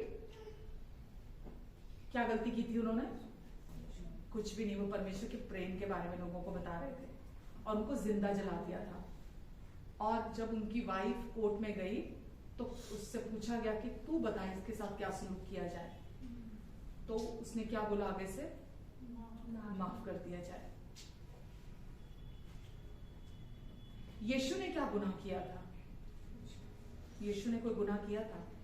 बाइबल कहती है यीशु के मुंह पर थूका गया, यीशु की दाढ़ी नोची गई, यीशु पर पत्थरवा किया गया, यीशु को गालियां दी गई, लेकिन यीशु ने अपना मुंह नहीं खोला, मुंह नहीं खोला। वचन कहता है यशाया में, चुप रहने और शांत बने रहने में ही तेरी वीरता है। ये कमजोरी नहीं है, लोग बोलते हैं अरे अगला बंदा ऐसे करता चला जा रहा है, मैं नहीं बोलूंगा, वो तो सोचेगा मैं कमजोर हूं। ये दुष्ट के विचार है। दुष्ट ऐसा आपके मन में डालता है। जब आप अपने परिवारों में, अपने रिश्तों में, है ना, जो कि बड़े अनमोल होते हैं, जब आप वहां चुप रहते हैं, शांत रहते हैं, उसमें आप कमजोर नहीं दिखते, बहुत पावरफुल दिखते हैं आप। बोलना कमजोर की निशानी है। एकदम से रिएक्शन देना, एकदम से बोलना, एकदम से एक्सप्रेशन आने, एकदम, वो दुष्ट क्या बोलूं मैं, कमजोर की निशानी है। लेकिन वो व्यक्ति जो चुप रहता है और शांति कहां होती है? शांत बने रहने में ही तेरी वीरता है। क्योंकि जो आपसे प्यार करता है वो परमेश्वर बहुत महान है। वो आपके अंदर रहता है, वो सच्चा न्यायी है, वो विश्वास योग्य है, वो आपके लिए कुछ भी कर सकता है। अपने आप को बोला करिए कि परमेश्वर मेरे साथ है। अब मैं नहीं सोचूंगी ऐसी बातें। मैं क्यों सोचूं जब वो मुझे प्यार करते हैं, जो मेरे साथ है, जो मुझे संभालने वाला परमेश्वर है। एक बच्चे की तरह मुझे हमेशा संभालते हैं। मैं अपनी चिंता नहीं करूंगी, मैं अपने बारे में फिक्र नहीं करूंगी। उन्होंने मुझे जीवन से बढ़कर बनाया है। मैं उनके आंख की पुतली के समान हूं। उन्होंने मेरा नाम अपनी हथेलियों पर लिख के रखा है। मेरी फोटो अपने हाथों पर गोद के बनाकर रखी है। मैं उनके हृदय का टुकड़ा हूं। कोई भी चीज मुझे उनके प्यार से अलग नहीं कर सकती, मुझे उनसे अलग नहीं कर सकती है।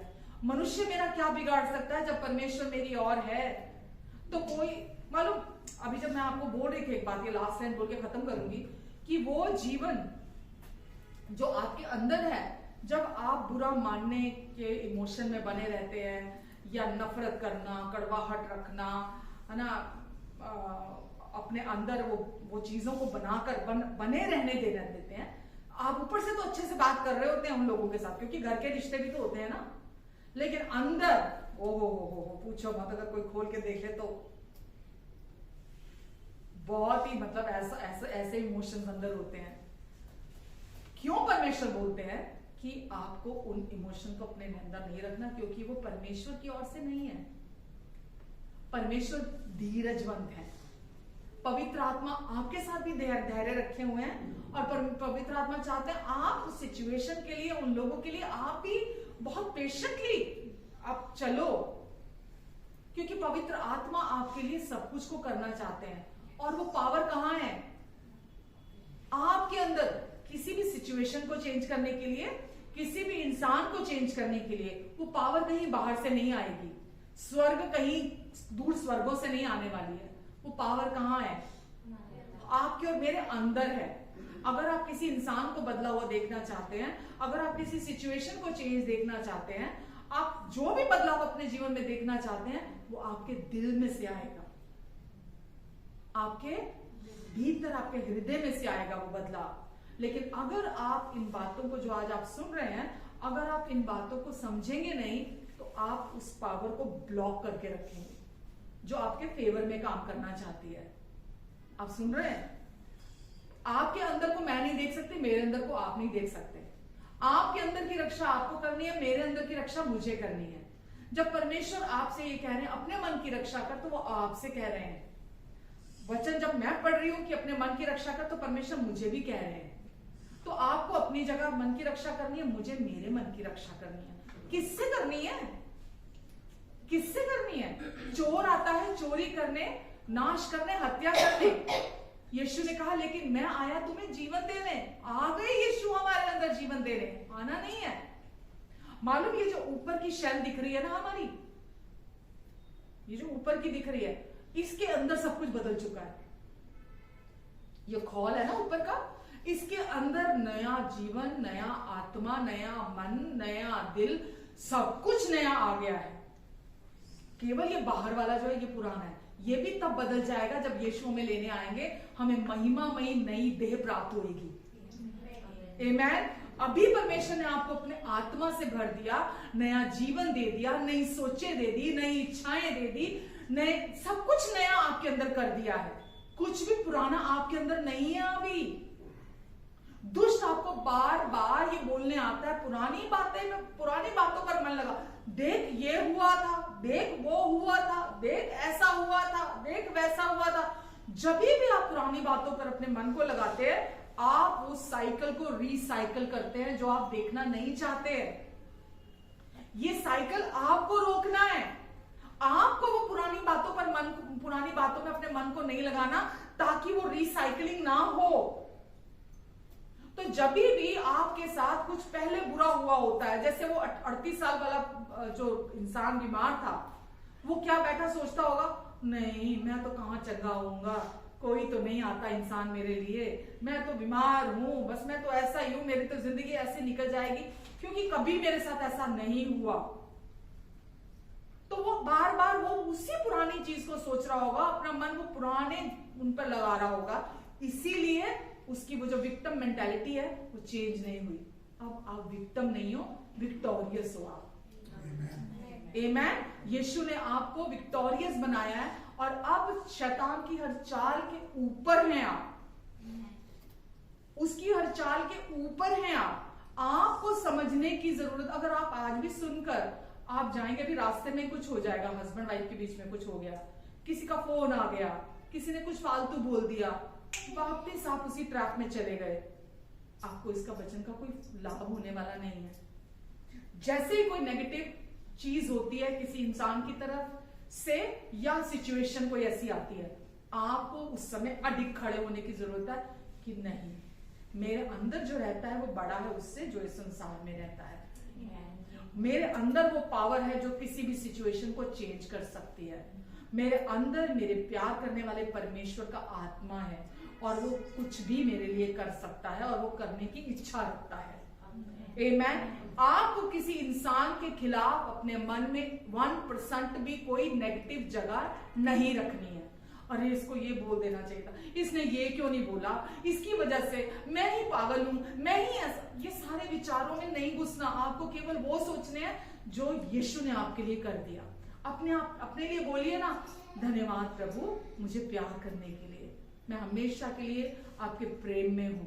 धन्यवाद यीशु मुझे अपने में स्वीकार कर लेने के लिए। धन्यवाद यीशु मुझे अपने साथ जोड़कर एक कर देने के लिए। आप ये वो बोल रहे हैं जो आप अंदर हैं, जो टोटली नए आप हैं अंदर। अब आप उसके बारे में सोच रहे हैं, उसके बारे में बोल रहे हैं। जो आप सोचेंगे, जो आप बोलेंगे, वो आपके अंदर भरेगा। जो आपके अंदर भरेगा वही आपके मुंह से निकलेगा। अभी मैं जब आपको पता, मैं गुड़गांव गई हुई थी, तो मेरी डॉटर लॉ एक वीडियो देख रही थी, कोई ऐसा प्रोग्राम आ रहा था, इंग्लिश का था, तो वो देख रही थी। तो वो फैमिली शो था कोई, तो उसमें मैंने मतलब मेरी एकदम नजर पड़ी, तो मैं नहीं देख रही थी, मैंने जैसे नजर पड़ी तो देखा कि बच्चों की मदर जो थी वो प्रार्थना कर रही थी। तो मैं जब वो प्रार्थना कर रही थी, मैं देख रही, मैंने बोला वाह बहुत अच्छा है, ये तो मसीह प्रोग्राम है ये। तो वो मुंह बंद था, ऐसे करके वो प्रार्थना कर रही है, दैट मीन्स मन में प्रार्थना कर रही थी। तो उसने जैसे प्रार्थना करके हटी, तो मैंने अपनी डॉटर उसको पूछा, ग्रैंड डॉटर को पूछा, मैंने बोला रियाना, ये जो उनकी मम्मा है, ये मुंह बंद करके क्यों प्रेयर कर रही थी? ऐसे मुंह बंद करके, क्योंकि मन में प्रेयर कर रही थी वो। मैंने बोला ये मुंह बंद करके प्रेयर क्यों कर रही थी?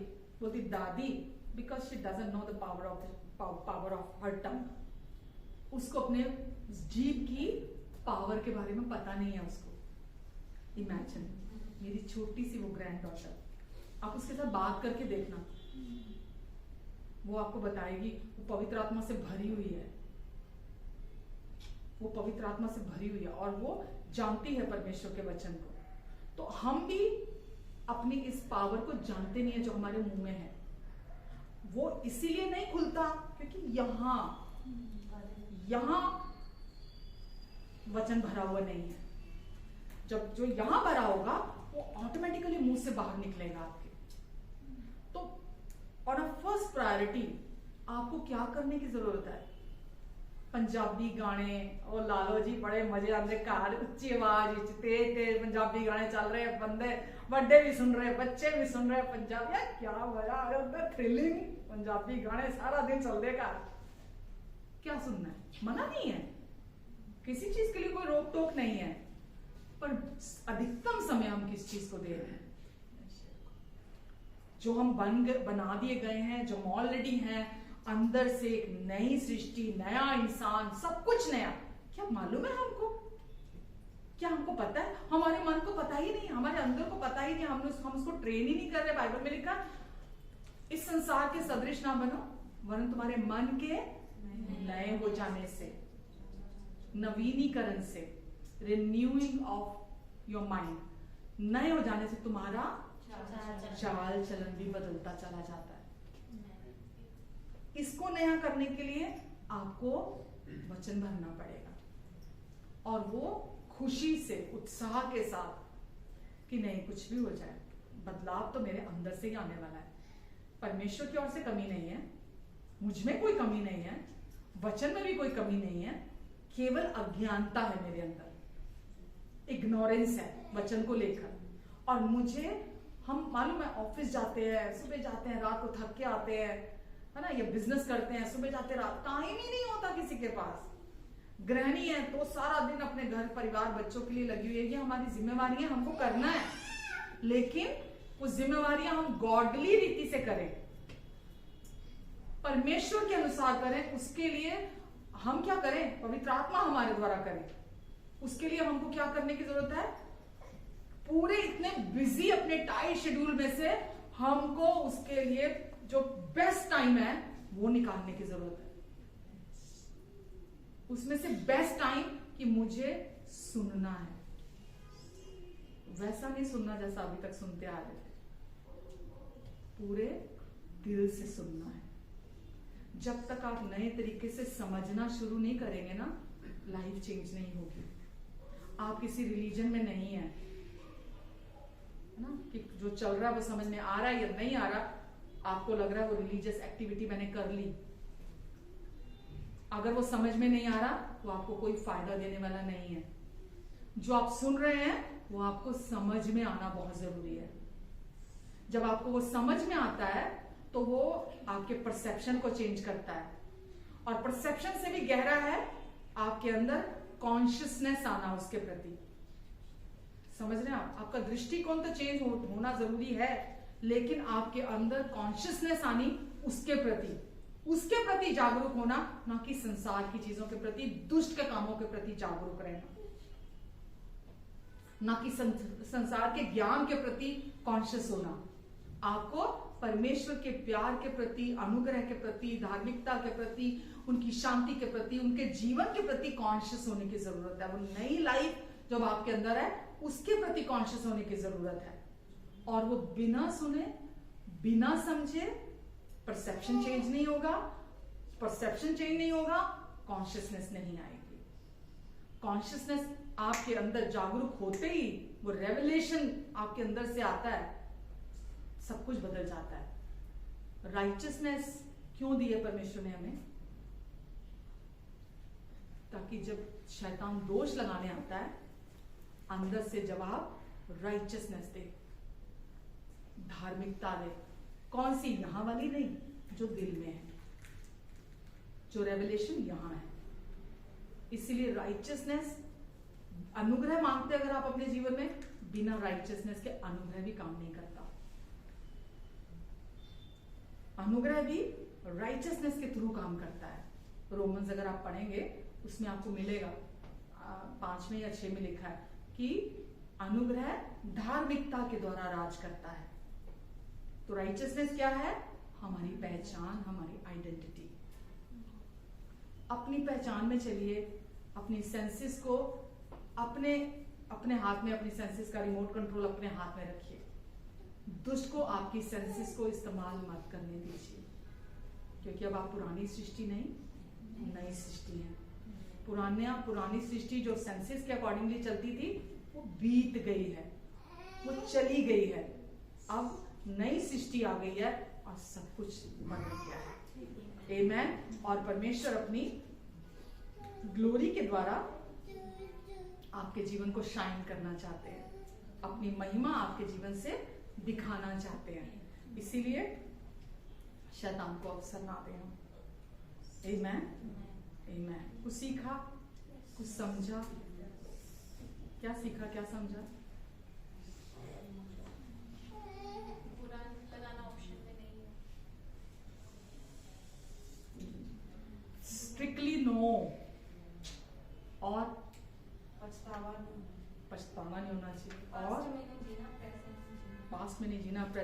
ना और ना सुनने की आदत होनी चाहिए, ना सुनने की आदत होनी चाहिए। बहुत लोग ना नहीं सुनते, रिश्ते खराब कर देते हैं, खत्म, लकीर खत्म, ना बोल दी। ना सुनने की आदत होनी चाहिए। घर जाके बार बार दोबारा से आप इस वचन को सुनना। परमेश्वर चाहते आप उनके प्यार पर डिपेंड होकर चलें, किसी इंसान की तरफ ना देखें, उनका प्यार आपके लिए बहुत है। आमीन। उनके प्यार में जीवन जीना चुने। आमीन। पिता, मैं आपको धन्यवाद देती हूँ परमेश्वर आज के वचन के लिए। पवित्र आत्मा जी, आपने इनके दिनों में अपने वचन को बोया है और मैं विश्वास करती हूँ कि यीशु के लहू से आपने इसे बोया है और ये वचन इन्हें संभालेगा, इनकी मदद करेगा, इनकी सहायता करेगा, इन्हें सिखाएगा और ये चौकन्ने होकर जीवन को जिएंगे। ये भीतर से जागरूक होकर जीवन को जिएंगे। धन्यवाद यीशु। आपने कहा धार्मिकता के लिए जाग उठो और पाप ना करो। जब हम धार्मिकता के लिए, राइचसनेस के लिए अवेक हो जाते हैं तो हम पाप को ना कहना सीख जाते हैं। प्रभु यीशु मसीह इन्हें और इनके अपनों को आप ब्लेस करें। और प्रभु मैं धन्यवाद देती हूँ यीशु, जो लोग ऑनलाइन हैं प्रभु इन सबको अपनी बुद्धि, अपने फेवर से आप भरेंगे, अपने समझ में चलने में आप इनकी सहायता करेंगे कि जो मनुष्य बुद्धि से चलता है वो देर से क्रोध करता है और वो दूसरे के अपराधों को भुला देना पसंद करता है। प्रभु आप इनकी सहायता करेंगे परमेश्वर और इनके द्वारा आपकी महिमा प्रकट होगी। यदि कोई बीमार है तो यीशु मैं आपकी चंगाई की घोषणा इनके जीवन में करती हूँ। तुरंत इसी समय आपकी हीलिंग पावर इन सबको छूने पाए और छुटकारा, आजादी इनके जीवन में आ जाए।